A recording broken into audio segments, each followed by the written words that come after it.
بسم اللہ الرحمن الرحیم۔ حضور صلی اللہ علیہ وآلہ وسلم کے ارشادات۔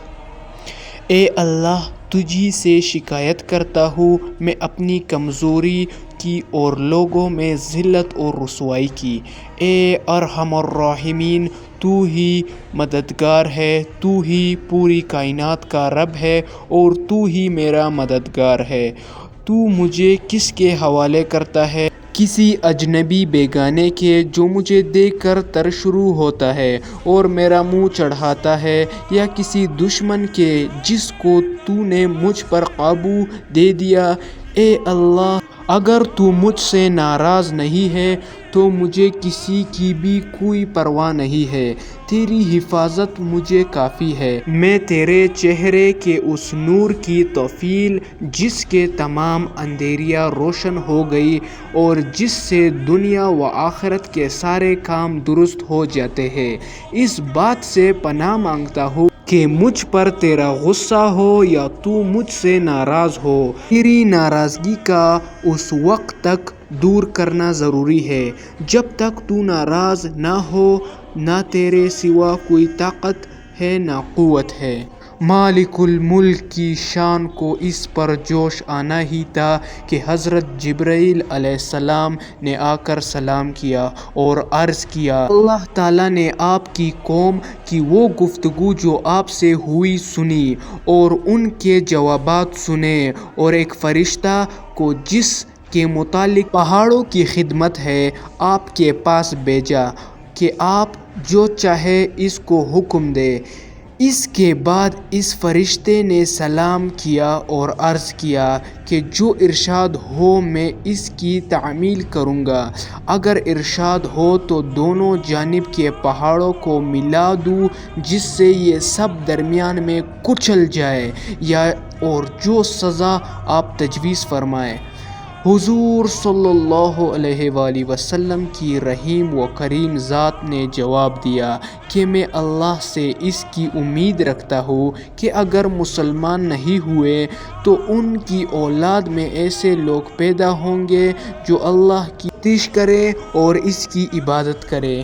فائدہ یہ ہے اخلاق اس کریم ذات کے جس کے ہم لوگ نام لیوا ہے کہ ہم ذرا تکلیف سے کسی کی معمولی سی گالی دینے سے ایسے بھڑک جاتے ہیں کہ پھر عمر بھر اس کا بدلہ نہیں اترتا، ظلم پر ظلم اس پر کرتے رہتے ہیں اور دعویٰ کرتے ہیں اپنے محمدی ہونے کا۔ نبی کریم صلی اللہ علیہ وآلہ وسلم اتنی سخت تکلیف اور مشقت اٹھانے کے باوجود بد دعا نہیں فرماتے اور نہ کوئی بدلہ لیتے۔ آج کل کے ٹائم میں اگر بچہ چھت پر پتنگ یا کچھ اڑا رہا ہوتا ہے یا چھت پر چڑھا ہو کر کوئی مستی کرتا ہے، چھت سے کچھ پھینکتا ہے، کسی کو لگتا ہے تو وہ ڈائریکٹ دروازہ کھٹکھٹاتا ہے کہ آپ نے بچے نے تو یہ شرارت کی، اتنا تک برداشت بھی نہیں۔ حضور پاک صلی اللہ علیہ وآلہ وسلم کے برداشت چیک کرے۔ ہر دن ایک بڈھی اماں ہوتی تھی جو چھت پر جو ہے نا گند کے، گوبر کے، ہر قسم کے گند بالٹی میں بھر کر جو ہے نا آپ صلی اللہ علیہ وآلہ وسلم جب راستے سے گزرتے تو یہ اس پر ڈالتی، وہ پھر کپڑے گندے ہو جاتے۔ بہت روز یہی معاملہ چلتا رہا۔ حضور پاک صلی اللہ علیہ وآلہ وسلم اس راستے سے جاتے، بس یہ اماں جو ہے نا وہ سارا کچرا گند جو ہے نا آپ صلی اللہ علیہ وآلہ وسلم پر پھینکتی تھی۔ تو ایک دن حضور پاک صلی اللہ علیہ وآلہ وسلم اس راستے سے گزر رہے تھے تو کسی نے اس پر کچرا نہیں پھینکا، تو یہ حیران ہو گیا، یہاں تو ایک اماں ہوتی تھی مجھ پر کچرا پھینکتی تھی۔ تو بس دروازہ کھٹکھٹایا، جواب نہیں ملا، بس اس کے گھر میں چلے گئے۔